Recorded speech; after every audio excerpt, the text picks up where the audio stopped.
Hello dear students. तो आज के इस लेक्चर में हम साइंस में क्लास 10th का जो चैप्टर था, चैप्टर नंबर 10, उसका सेकंड पार्ट करने जा रहे हैं। तो ये सेकंड लेक्चर है चैप्टर नंबर 10 क्लास 10th पर। चैप्टर का नाम था लाइट, रिफ्लेक्शन एंड रिफ्रैक्शन। तो फर्स्ट जो लेक्चर था उसमें आपने समझा बेसिकली कि लाइट क्या है, लाइट किस प्रोपोगेशन का यूज़ करती है ट्रैवल करने के लिए। आपने उसमें सीखा कि लाइट ना तो स्ट्रेट लाइन में हमेशा ट्रैवल करती है और ना ही वो हमेशा क्या करती है, वेव में ट्रैवल करती है।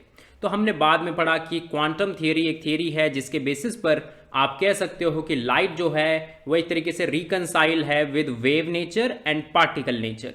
तो हालांकि ये बस एक नॉलेज पर्पस के लिए आपके पास है कि लाइट जो है वो दोनों प्रॉपर्टीज को रखती है। आपकी वेव नेचर प्रॉपर्टी भी उसके पास होती है और पार्टिकल नेचर प्रॉपर्टी भी आपके पास होती है। ठीक है, तो लाइट के बारे में आपने ये सीखा।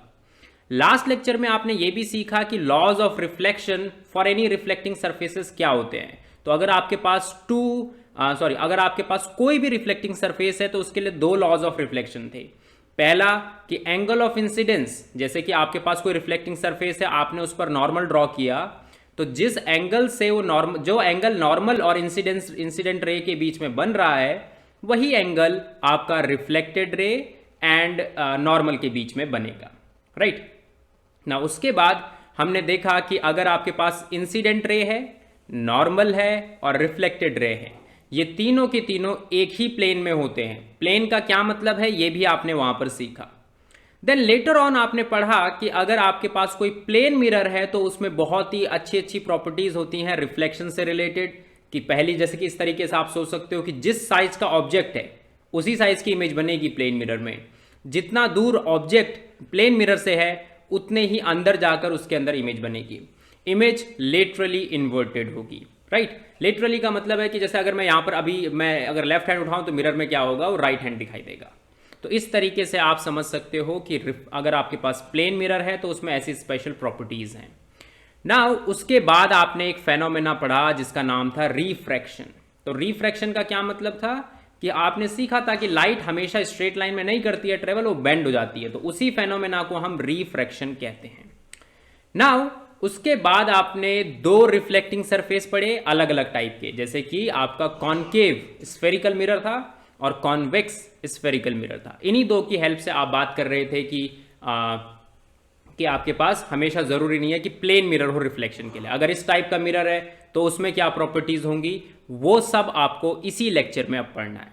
तो दैट मीन्स इस लेक्चर का मेन पर्पस क्या है? इस लेक्चर का मेन पर्पस ये है कि आपको सिखाया जाए कि अगर आप किसी कॉनकेव मिरर के सामने खड़े हो तो इमेज कैसी बनने वाली है, या फिर कॉन्वेक्स मिरर के सामने खड़े हो तो इमेज कैसी बनने वाली है। यह है मेन क्वेश्चन आज के लेक्चर का।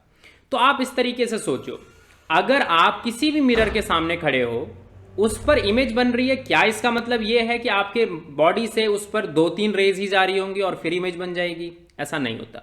तो अनकाउंटेबली मैनी रेज आपकी बॉडी से लाइट रेज आएंगी, मिरर पर रिफ्लेक्ट होंगी, मिरर से रिफ्लेक्ट होकर आपके आईज में आएंगी और आपके आईज से आपके ब्रेन उसको सेंस करेगा और देन आपको दिखाई देगा कि आपकी ये इमेज है। सो इट मीन्स कि हमारे पास किसी इमेज को फॉर्म करने के लिए इनफाइनाइटली मैनी लाइट रेज होती हैं।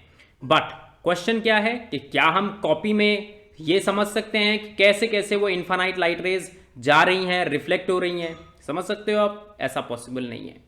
तो इमेज फॉर्मेशन को समझने के लिए हम सिर्फ दो लाइट रेज का यूज करेंगे। जहां पर वो दो लाइट रेज इंटरसेक्ट कर जाएंगी उसी पॉइंट को हम मानेंगे कि दिस इज आवर इमेज। सो दो लाइट रेज का यूज करना है। नाउ लाइट रेज के यूज करने से भी पहले आप एक सिंगल लाइट रे को कंसीडर करो।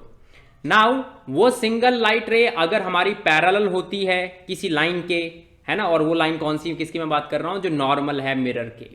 सो प्रिंसिपल एक्सेस उसको कहते हैं बहुत बार। तो तब कैसा वो रिफ्लेक्ट होके हमें नेचर शो करेगी?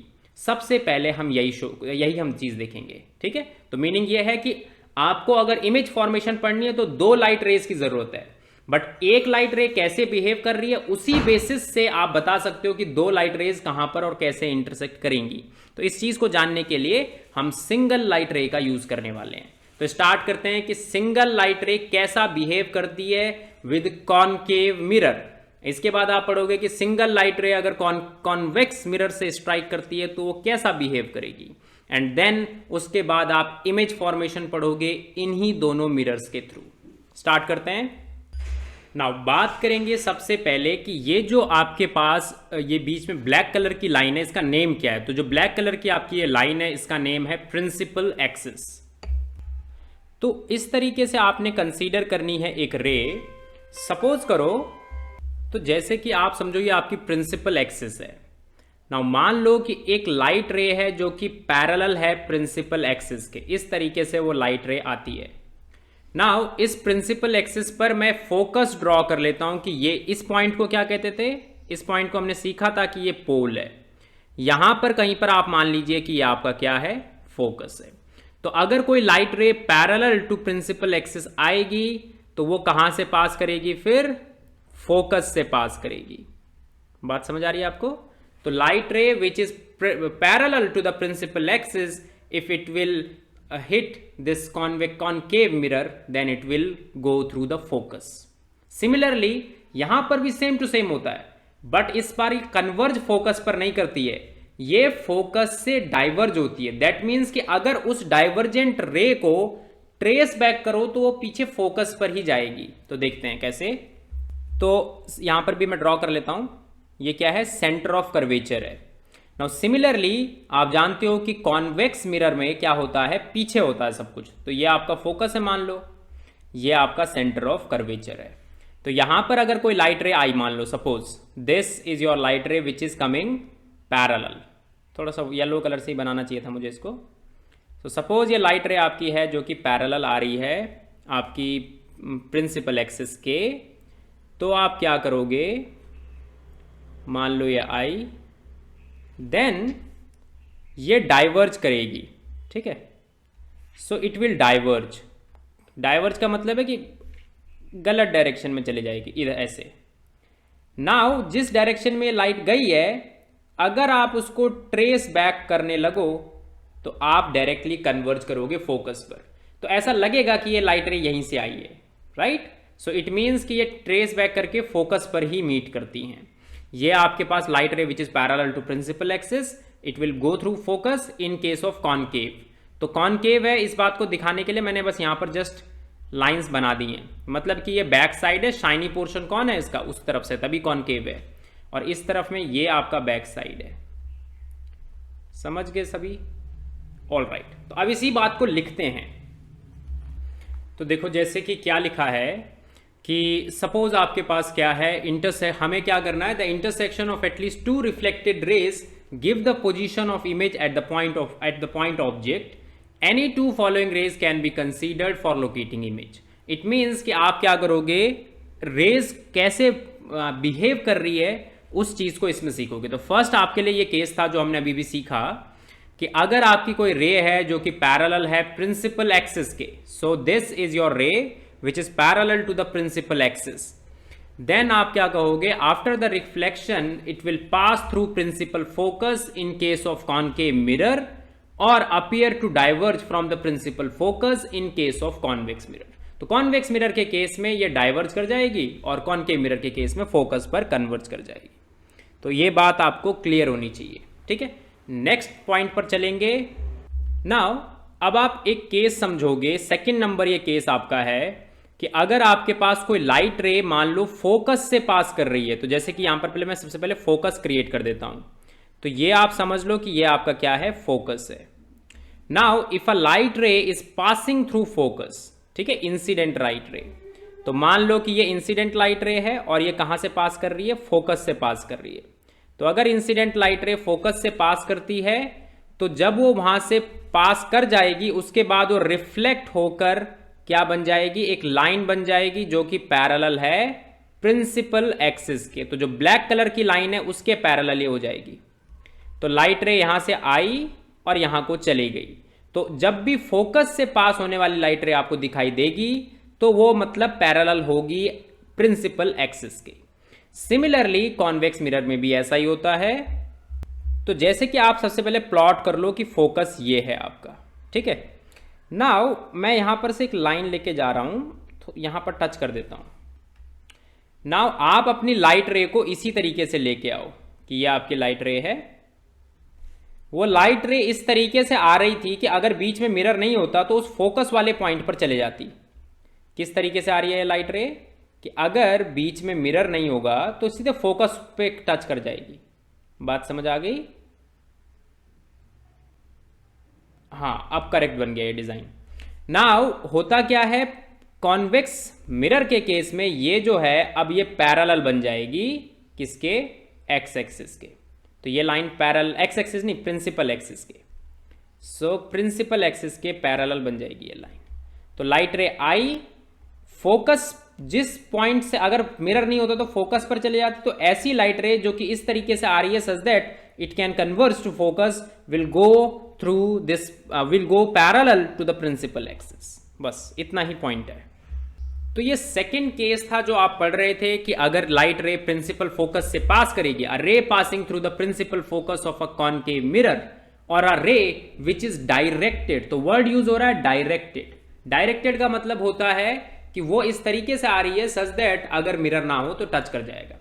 Toward the principal focus of convex mirror after reflection will emerge parallel to the principal axis. तो रिफ्लेक्शन के बाद वो पैरेलल हो जाएगी प्रिंसिपल एक्सिस के। सिंपली यही समझाया जा रहा है, ठीक है।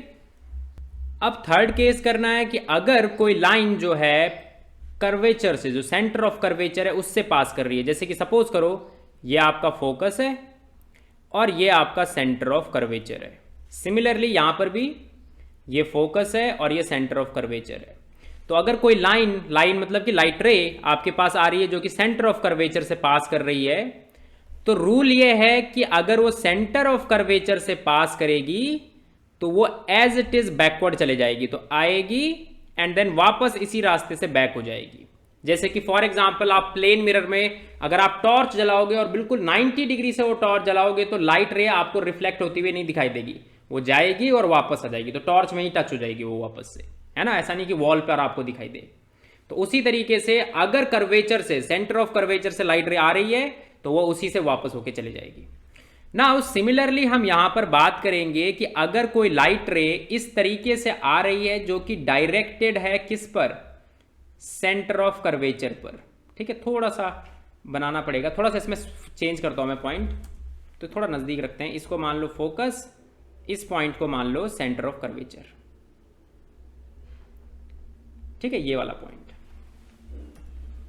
इस पॉइंट को आप मान लो सेंटर ऑफ कर्वेचर। सो जैसे आएगा वैसे ही वापस चला जाएगा। समझ गए बात? तो बस ये लाइट रे आई गई और उसी तरीके से कॉन्वेक्स के केस में भी ऐसा ही हो गया। नाउ इसी चीज को देखो हमने क्या लिखा है, a ray passing through the centre of curvature of a concave mirror और directed in the direction of centre of curvature of convex mirror. तो कॉनकेव मिरर में तो पास कर सकता है कर्वेचर से, कॉन्वेक्स मिरर में यूज होता है वर्ड डायरेक्टेड। मतलब कि इस तरीके से वो लाइट रे आ रही है, अगर कॉन्वेक्स मिरर बीच में नहीं होता तो आपका सीधे वो कर्वेचर पर टच करता, ठीक है। सो यहां पर वर्ड यूज हो रहा है directed. After reflection is reflected back along the same path. तो सेम पाथ से वो वापस चला जाएगा, ठीक है।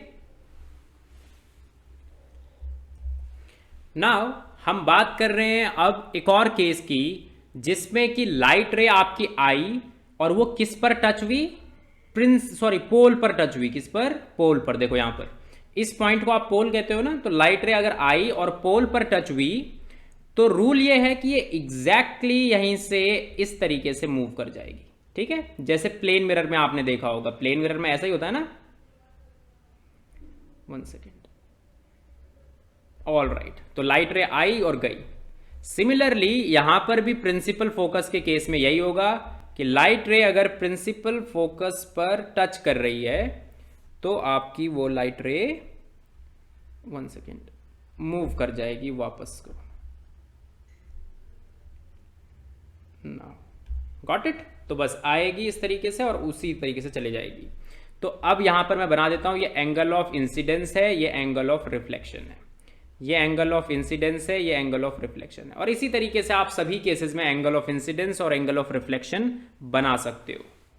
केसेस थे जैसे कि ये केस है, तो इस केस में आपके पास लाइट रे आई, उसी से गई, तो angle of incidence is equal to angle of reflection and is equal to 0, कोई एंगल बन ही नहीं रहा।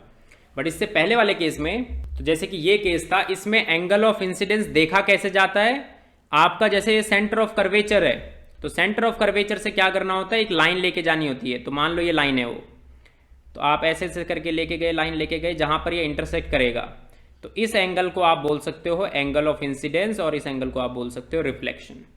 सिमिलरली यहां पर मान लो आपका ये सी पॉइंट है, ठीक है, तो आप इसे इस तरीके से लेके गए, थोड़ा सा गलत बन गया एंगल, थोड़ा सा और मैं इसको करता हूं मूव, तो ये आपकी एक लाइन है एंड देन आप इसको बैक लेके आए, ठीक है, अब सही लग रहा है। तो ये आपका कर्वेचर है, ये एंगल ऑफ इंसिडेंस हो जाएगा, ये एंगल ऑफ रिफ्लेक्शन हो जाएगा, ठीक है। तो कर्वेचर से लाइन लेके जाना मिरर पर, और उसी को हम कह देंगे एंगल ऑफ इंसिडेंस और एंगल ऑफ रिफ्लेक्शन में। सिमिलरली इस केस में भी आप देख सकते हो कि कर्वेचर से आप एक लाइन लेके जाओ तो ये एंगल ऑफ इंसिडेंस बनेगा और ये एंगल ऑफ रिफ्लेक्शन, ठीक है, लाइट रे आई गई। सिमिलरली कर्वेचर से एक लाइन लेके जाएंगे और ये एंगल ऑफ इंसिडेंस, ये एंगल ऑफ रिफ्लेक्शन बनने वाला है। वापस आ जाते हैं इस केस पर, इसके लिए लिख लेते हैं। तो अगर आपके पास कोई ray incident obliquely to the principal axis toward a point P, तो मतलब रे इस तरीके से आती है कि वो P पॉइंट पर टच कर देती है पोल ऑफ द मिरर पे, तो कॉनकेव हो चाहे कॉन्वेक्स हो, इज रिफ्लेक्टेड ऑब्लिकली, तो जिस तरीके से वो आई है ऑब्लिक है एक तरीके से, तो इसी तरीके से भी चला गया वापस को। ऑब्लिक का मतलब है एक तरीके से slash. The incidence and the reflected rays follows the laws of reflection at the point of incident, making equal angle with the principal axis, ठीक है। तो वो laws of reflection जो हैं वो होल्ड यहां पर करते ही करते हैं। अब हम बात करने वाले हैं image formation by concave mirror. It means कि आपने अभी सीखा कि लाइट रे अगर कोई कैसे आ रही है तो कहां से वो पास करेगी, है ना, पैरेलल टू प्रिंसिपल एक्सिस आई तो फोकस से पास हुई, और आपने बहुत सारे केसेस पढ़े इस टाइप के, कॉन्वेक्स के लिए भी और कॉनकेव के लिए भी। तो अब मैं क्या सिखा रहा हूं आपको कि कॉनकेव मिरर में इमेज कैसी फॉर्म होगी अगर लाइट रे इस टाइप की आपकी है, तो हम वही सीखेंगे। तो पहला केस करते हैं। तो ये आपका केस नंबर 1 है। इस केस में मैं अज्यूम कर रहा हूं कि लाइट रे जो है इन्फिनिटी से आ रही हैं, बहुत दूर से आ रही हैं और बिल्कुल पैरेलल हैं, किसके, प्रिंसिपल एक्सिस के। मैं आपको ये बात पहले भी बोल चुका हूं कि अगर आपको इमेज फॉर्म करनी है तो हम दो ही लाइट से समझेंगे, दो ही लाइट रेज से समझेंगे कि इमेज कैसी फॉर्म होगी, ठीक है, ऑलराइट। तो आपके पास ये दो लाइट रेज आ रही थी और आप समझो कि आपके पास ये जो पॉइंट है, दिस पॉइंट इज फोकस। तो लाइट रे क्या करेंगी, जब वो पैरेलल आ रही हैं, तो आपने सीखा था कि कॉनकेव मिरर के केस में अगर कोई लाइट रे पैरेलल आए तो वो क्या हो जाती है, वो हो जाती है फोकस से पास। तो हमने इस लाइट रे को कहां से पास कर दिया, फोकस से पास करवा दिया, ठीक है। तो लाइट रे आई, फोकस से पास हो गई। नाउ सिमिलरली नीचे से जो लाइट रे आ रही है वो भी फोकस से ही पास होगी। वो क्यों नहीं होगी फोकस से पास, अगर वो पैरेलल है प्रिंसिपल एक्सिस के, तो ये भी फोकस से ही पास हो गई। देखो नाउ ये जो इंटरसेक्शन यहां पर हुआ है, इसी इंटरसेक्शन पर आपकी इमेज फॉर्म हो गई है, ठीक है। तो लाइट रे अगर पैरेलल टू प्रिंसिपल एक्सिस आएंगी तो आपके पास यहीं पर इंटरसेक्शन हो जाएगा, राइट, ठीक है। अगर कोई लाइट रे इस तरीके से यहां पर इंटरसेक्ट कर रही है, दो लाइट रेज इंटरसेक्ट कर रही हैं, इट मींस कि यही हमारा इमेज फॉर्मेशन का पॉइंट है। तो यहां पर मैं बस लिख लेता हूं कि दिस इज योर इमेज। तो इस बात में कंफ्यूज मत होना कि ये पॉइंट क्या है। So this point is image. Now आप इस केस को कंसीडर करोगे जिसमें एक लाइट रे क्या आ रही है, एक लाइट रे पैरेलल आ रही है प्रिंसिपल एक्सिस के। आ गई लाइट रे पैरेलल। नाउ इस आप जानते हो कि इसने कहां से पास करना है, ये तो पास करेगी फोकस से। ये आप मान लो सेंटर ऑफ कर्वेचर है। नाउ दूसरी लाइन को आप कंसीडर करो कि वो सेंटर ऑफ कर्वेचर से पास कर रही है। अब बताओ आप मुझे कि अगर कोई लाइट रे सेंटर ऑफ कर्वेचर से पास हो रही है, ठीक है, पहले तो मैं इस लाइट रे को थोड़ा सा छोटा कर देता हूं, ठीक है। तो लाइट रे इस तरीके से आई है। चलो सबसे पहले ऐसा करते हैं, एक ऑब्जेक्ट प्लॉट करते हैं। तो मान लो ये आपका ऑब्जेक्ट है, ठीक है, this blue colour thing is your object, और ये अपवर्ड खड़ा है, मान लो इस तरीके से, this blue colour thing is your object. Now इस ऑब्जेक्ट से एक लाइट रे कहां से गई, पैरेलल गई प्रिंसिपल एक्सिस के। नाउ कंसीडर करो कि दूसरी लाइट रे जो है वो पैरेलल जा रही है सेंटर ऑफ कर्वेचर के, सॉरी पैरेलल नहीं, पास कर रही है सेंटर ऑफ कर्वेचर से। आप क्या जानते हो कि जो लाइट रे सेंटर ऑफ कर्वेचर से मूव करती है वो वापस भी आ जाती है। और पैरेलल लाइन के बारे में आपने क्या सीखा है, जो लाइन पैरेलल है प्रिंसिपल एक्सिस के वो फोकस से पास करती है। इट मींस कि आपका जो ये ब्लू कलर वाला ऑब्जेक्ट है इसकी इमेज कहां पर बनी, यहां पर। तो देखो डिमिनिश हो गई, छोटी हो गई ना, लग रहा है आपको देखने से कि इमेज छोटी हो गई है। तो जितना ऑब्जेक्ट है उससे तो थोड़ा सा छोटा हो गया इमेज, और साथ में इन्वर्ट भी कर गया है। ठीक है, ऑलराइट। नाउ एक और केस हम पढ़ेंगे और इस केस को आप ध्यान से देखोगे।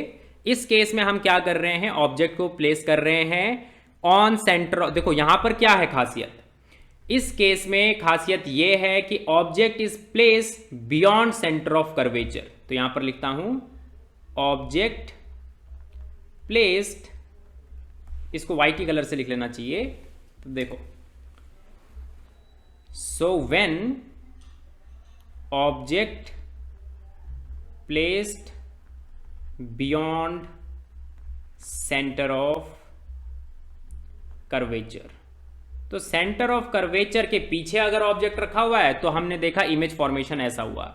ये मैंने आपको क्या बोला है कि इस केस में इमेज लाइट रेज जो आ रही है वो इन्फिनिटी से आ रही हैं। ठीक है, तो यहां पर मैं क्या कर देता हूं, एक एरो टाइप डिजाइन कर देता हूं ताकि आपको पता चले कि तो ये ऑब्जेक्ट जो है इन्फिनिटी पर है। तो यहां पर क्या केस किया है, ये जो आपने डायग्राम बनाया है ये किसके लिए बनाया है, when object is at infinity, when object is at infinity. तो अगर ऑब्जेक्ट इन्फिनिटी पर है तब क्या होने वाला है।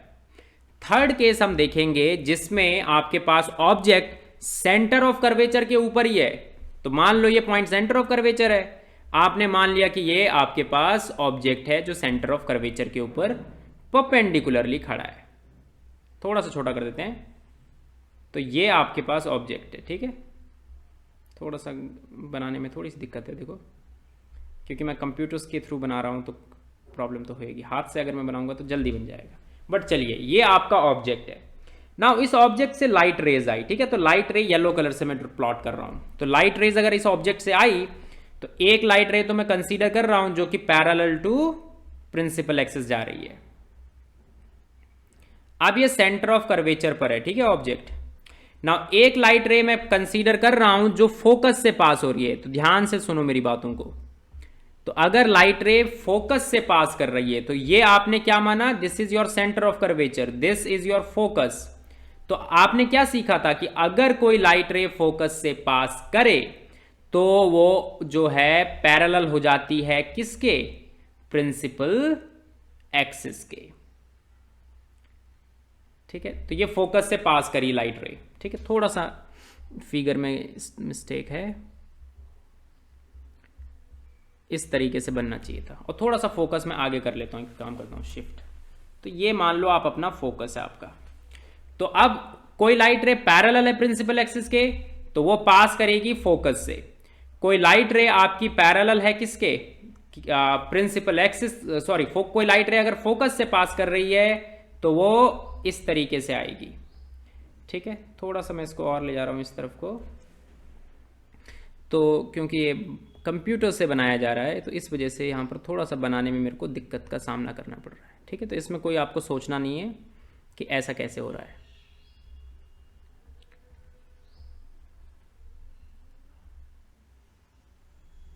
थोड़ा सा इसको नीचे ले जाना पड़ेगा, 1 सेकेंड। ठीक है, अब इसको भी थोड़ा सा नीचे लाना पड़ेगा।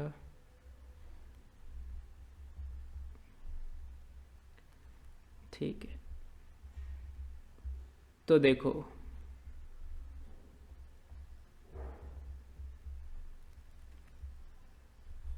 अब बन गया है सब कुछ बिल्कुल क्लियरली। तो एक ऑब्जेक्ट जो कि यहां पर सेंटर ऑफ कर्वेचर पर प्लेस्ड है उससे लाइट रे गई तो इधर को आई। आप जानते हो कि इसने कहां से पास करना है, फोकस से। तो फोकस का पॉइंट ये है जहां पर ये यहां पर इंटरसेक्ट कर रही है। ठीक है, दिस इज योर फोकस। तो वो लाइट रे ऐसे आएगी और फोकस से पास कर जाएगी। ना इससे आपने एक लाइट रे निकाली जो कि फोकस से पास कर रही थी, अब वो कहां से जाएगी, प्रिंसिपल एक्सिस से होके जाएगी। नाउ जो इमेज बनेगी वो इन दोनों लाइट रे के इंटरसेक्शन से बनेगी। तो ये है आपकी इमेज। तो यहां पर इमेज आपकी जो बन रही है वो सेम टू सेम बन रही है एज दैट ऑफ ऑब्जेक्ट। यहां पर देखो ऊपर की तरफ इमेज थी और यहां पर आपके पास बॉटम में इमेज आ गई है। ठीक है, अब हम क्या करेंगे, एक और केस पढ़ेंगे जिसमें फोकस और सेंटर ऑफ कर्वेचर के बीच में ऑब्जेक्ट है। तो क्या लिखेंगे, व्हेन ऑब्जेक्ट, यहां पर ये केस जो था, lies at centre of curvature. Now आपके पास इस समय जो ऑब्जेक्ट है वो है आपके पास सेंटर ऑफ कर्वेचर, ये मान लो, ये फोकस मान लो, इनके बीच में है कोई ऑब्जेक्ट। तो ऑब्जेक्ट को हम ब्लू कलर से रिप्रेजेंट कर रहे हैं, तो ब्लू कलर से मैंने यहां पर एक ऑब्जेक्ट क्रिएट किया। ठीक है, थोड़ा सा हाथ से ही बनाने की कोशिश करता हूं ताकि थोड़ा आसान लगे हमें बनाना। नाउ मैं येलो कलर की लाइट रे कंसीडर करूंगा जो कि पैरेलल जा रही होगी किसके, प्रिंसिपल एक्सिस के। तो जो लाइट पैरेलल जाती है प्रिंसिपल एक्सिस के, आप जानते हो कि वो कहां से पास करती है, वो पास करती है फोकस के थ्रू। तो ये कर गई फोकस के थ्रू पास। नाउ अब मैं इस लाइट रे को इस तरीके से प्रोजेक्ट करूंगा सच दैट ये, इसको अगर आप ट्रेस बैक करो तो ये कर्वेचर से पास हो। तो कर्वेचर को थोड़ा सा पीछे खिसका रहा हूं मैं, ठीक है, तो वो अकॉर्डिंग टू द डायग्राम, क्योंकि ये हाथ से बनाया जा रहा है इसलिए ऐसा हो रहा है। तो आप जानते हो कि ये क्या करने वाली है, जो लाइट रे इस तरीके से आपके पास है कि उसे आप ट्रेस बैक कर सकते हो सेंटर ऑफ कर्वेचर से, तो वो ऐसे आएगी ना। ठीक है, तो इसे थोड़ा सा और सही करता हूं मैं लाइन को।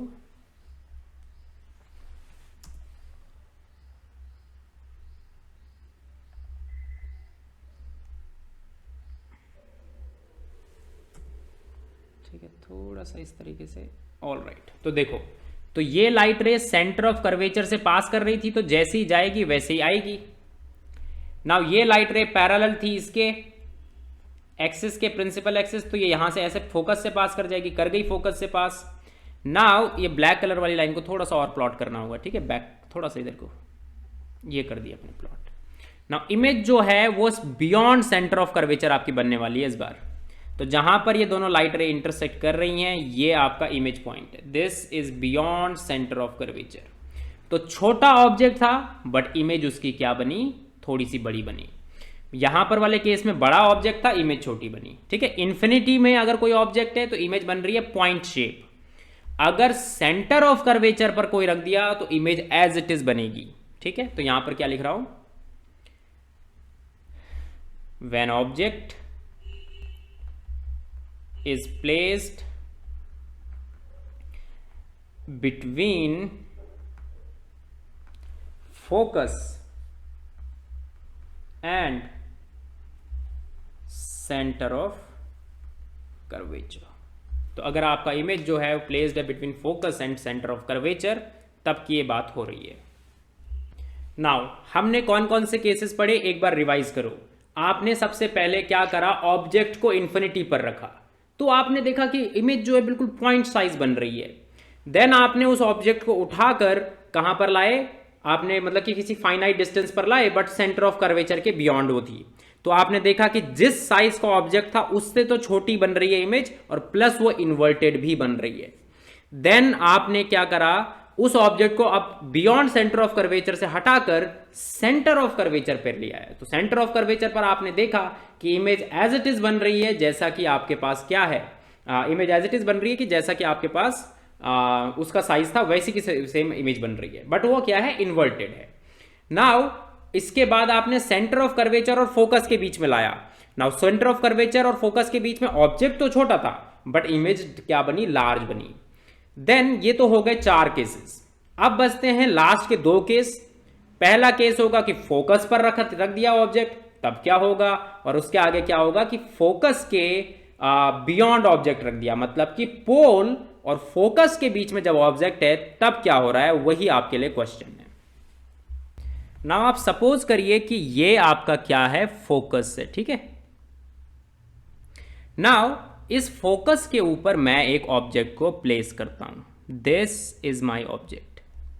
नाउ मैंने क्या किया, एक लाइट रे कंसीडर की, ठीक है। अब लाइट रे जो मैं कंसीडर कर रहा हूं वो पैरेलल है किसके, प्रिंसिपल एक्सिस के। अगर ये लाइट रे पैरेलल जा रही है प्रिंसिपल एक्सिस के, तो ये कहां से पास करेगी, आप जानते हो, तो फोकस से ही पास करने वाली है। तो यहां पर मैंने क्या कर दिया, इसको फोकस से पास करवा दिया। थोड़ा सा बनाने में दिक्कत है बट आपको समझ लेना है, ठीक है। अब मैं क्या कर रहा हूं, एक लाइट रे को इस तरीके से कंसीडर कर रहा हूं सच दैट वो क्या हो, कर्वेचर से पास करे, आपके जो आपका कर्वेचर है, सेंटर ऑफ कर्वेचर, उसके बारे में बात हो रही है।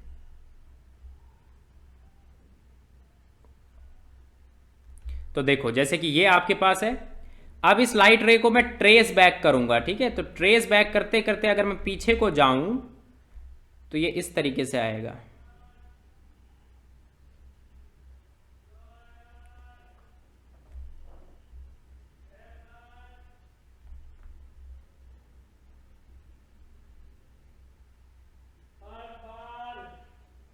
ठीक है।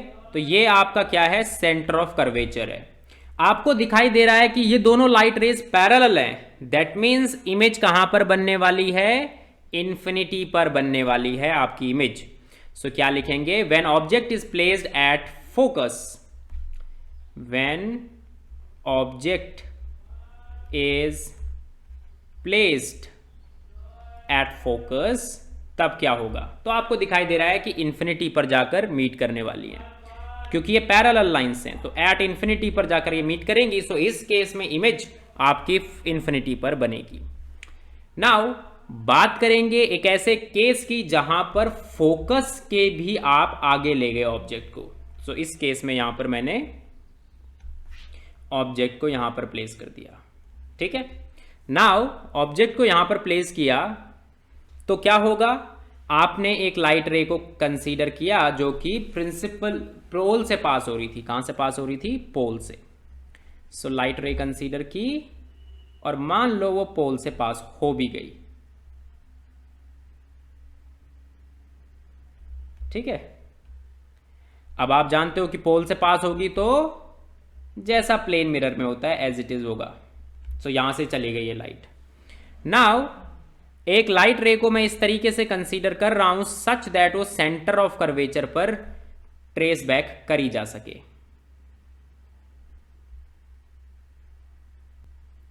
ठीक है। तो ये मैं इसको ले गया पीछे की तरफ, सेंटर ऑफ कर्वेचर, ये आपको मान लो सेंटर ऑफ कर्वेचर है। अब आप जानते हो कि जो लाइट रे सेंटर ऑफ कर्वेचर से पास कर रही है वो कभी भी क्या नहीं होती, एंगल नहीं लेती कोई भी, वो एज इट इज वापस चले जाएगी, जिस पाथ से आई थी उसी पाथ से वापस। तो अब जो इसकी इमेज है ना वो क्या बनती है, इमेज बनती है मिरर के भी पीछे। तो इन दोनों लाइट रे को आपने ट्रेस बैक किया तो ये आपका फॉर्मेशन है इमेज का। थोड़ा सा आपका जो ये ब्लैक कलर वाला प्रिंसिपल एक्सिस है इसको थोड़ा सा मैं आगे ले जा रहा हूं, एक्सटेंड कर रहा हूं। तो इमेज क्या बनी आपकी, ये आपकी इमेज बनी। सो देखो यहां पर इमेज क्या होगी, थोड़ी सी बड़ी होगी, बट आपके वो ऑब्जेक्ट से बड़ी बन गई। अब मैं आपको एक टेबल शो करूंगा जो कि आपकी एनसीईआरटी बुक में है, और वो बहुत ही अच्छी टेबल है इस पूरे के पूरे प्रोसेस को याद रखने के लिए, ठीक है। तो मैं शो करता हूं। तो देखो ये आपकी बुक की टेबल है जो एग्जिटिव मैंने यहां पर रखी है। तो अब हम सीखेंगे कैसे कैसे करके काम हुआ है।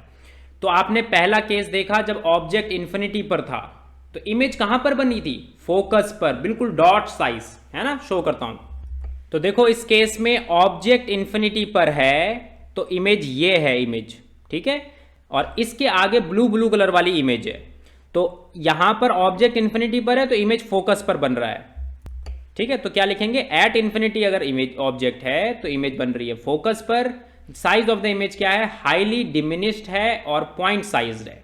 तो हाईली डिमिनिश्ड का मतलब क्या होता है, देखो ऑब्जेक्ट चाहे कितना भी बड़ा हो आपके पास बहुत छोटी इमेज आएगी और पॉइंट साइज इमेज उसकी बनेगी।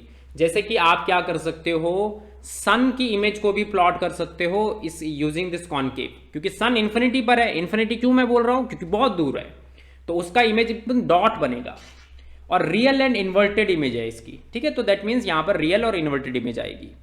नाउ बियॉन्ड सी अगर आपके पास क्या है, ऑब्जेक्ट है, दैट मीन्स सी के जस्ट पीछे, तो इमेज कहां पर बन रही थी, बिटवीन एफ एंड सी, और डिमिनिश्ड बन रही थी। डिमिनिश्ड का मतलब होता है कि छोटी। अब मैं शो करता हूं, आ जाओ। तो देखो यहां पर क्या लिखा है कि अगर ऑब्जेक्ट आपका सेंटर ऑफ कर्वेचर के पीछे है तो इमेज बनेगी सेंटर ऑफ कर्वेचर और फोकस के बीच में, और क्या बनेगी, छोटी बनेगी। बट ये क्या है, इन्वर्टेड भी है। तो देखो इमेज तो रियल बन रही है, इमेज तो बाहर ही बन रही है, मिरर के अंदर नहीं बन रही है, मिरर के बाहर बन रही है इमेज। तो इमेज तो है तो रियली, बट इन्वर्टेड है और साथ साथ में छोटी भी है। और कहां पर बन रही है, बिटवीन एफ एंड सी। और उसी तरीके से अगर सेंटर ऑफ कर्वेचर पर रखोगे तो इमेज एट सी बनेगी, है ना। देखो चेक कराता हूं। तो देखो अगर इमेज यहां पर रखा है, सॉरी ऑब्जेक्ट यहां पर रखा है, तो इमेज सेम जगह पर बनी है बट उल्टी बनी है, ठीक है।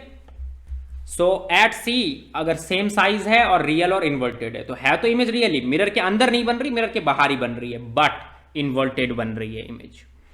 नाउ आपके पास अगर सी और एफ के बीच में है, ठीक है, तो बियॉन्ड सी बनेगी, एनलार्ज बनेगी, रियल एंड इन्वर्टेड बनेगी। तो बाकी आप समझ सकते हो। अब तो मेरे हिसाब से जो मुझे समझाना चाहिए कॉनकेव मिरर के केस में, वो सारे केसेस हो चुके हैं। अगर आपको इस चीज को असली में देखना है, फील करना है, तो आप क्या कर सकते हो, आप अपनी घर में स्पून होती है, बिल्कुल शाइनी स्पून मुझे चाहिए, तो शाइनी स्पून लो, थोड़ा सा दूर रखो। तो आप अगर दूर रखोगे थोड़ा सा, दैट मीन्स आप कर्वेचर से दूर चले जाओगे। तो कर्वेचर से अगर आप दूर गए तो ये तीनों केस, रियल एंड रियल, ये तीनों केस की इमेज आपको दिखाई नहीं देगी, क्योंकि वो रियल है। आप उसके सामने कोई पेपर रखोगे तब जाकर उसके ऊपर वो इमेज प्लॉट होगी, तो ये थोड़ा सा मुश्किल काम है। बट जहां पर इमेज वर्चुअल है, दैट मीन्स फोकस और उसके पोल के बीच में जब आप खड़े होगे तो इमेज आपको दिखाई देगी उसके अंदर, और वो भी उल्टी इमेज दिखाई देगी। बात समझ आ रही है। तो जो आपका चेहरा है वो आपको तभी दिखाई देता है स्पून के ऊपर, जो स्पून का कॉनकेव साइड है उसकी मैं बात कर रहा हूं, जब आप पोल और फोकस के बीच में खड़े होगे, बिल्कुल नजदीक, तब जाकर आपको इमेज दिखाई देगी। अदरवाइज बाकी सभी केसेस में इमेज रियल बन रही है। दैट मीन्स कि अगर आप कोई पीस ऑफ पेपर उसके सामने ब्लैक कलर का या व्हाइट कलर का कुछ भी रखो, उस पर आपको दिखाई देगा हल्का हल्का कि हाँ ये इमेज बन रही है। हालांकि जो स्पून आपकी है वो इतनी ज़्यादा शाइनी नहीं है, इतना ज़्यादा उसका स्मूथ सरफेस नहीं है कि आप पेपर पर उसको प्लॉट कर पाओ। बट ये एक तरीके से वही है जैसा काम प्रोजेक्टर करता है। आपने स्कूल्स में अपने प्रोजेक्टर देखा होगा, और नहीं भी देखा है तो मैं बता देता हूँ। तो प्रोजेक्टर क्या होता है कि सामने आपके पास व्हाइट कलर का, आपके पास क्या है, कोई पर्दा है, कोई कर्टन टाइप है। प्रोजेक्टर ये करता है कि प्रोजेक्टर के अंदर जो इमेज है वो उसको क्या कर देता है, पर्दे पर ड्रॉ कर देता है। तो बस, तो आपको क्या बन रही है, वो सारी इमेजेस रियल बन जा रही हैं एक तरीके से। ऑलराइट, तो आज के इस लेक्चर में इतना ही रखेंगे, थोड़ा सा बड़ा बन गया है लेक्चर। अब हम नेक्स्ट लेक्चर में कॉन्वेक्स मिरर के बारे में भी सीखेंगे कि कॉन्वेक्स मिरर में कैसी इमेजेस बनती है, एंड दैट्स इट। सो आपके पास अगर आपको क्लासरूम ज्वाइन करना है तो इन नंबर्स पर आप कांटेक्ट कर सकते हो। Alright, so thank you.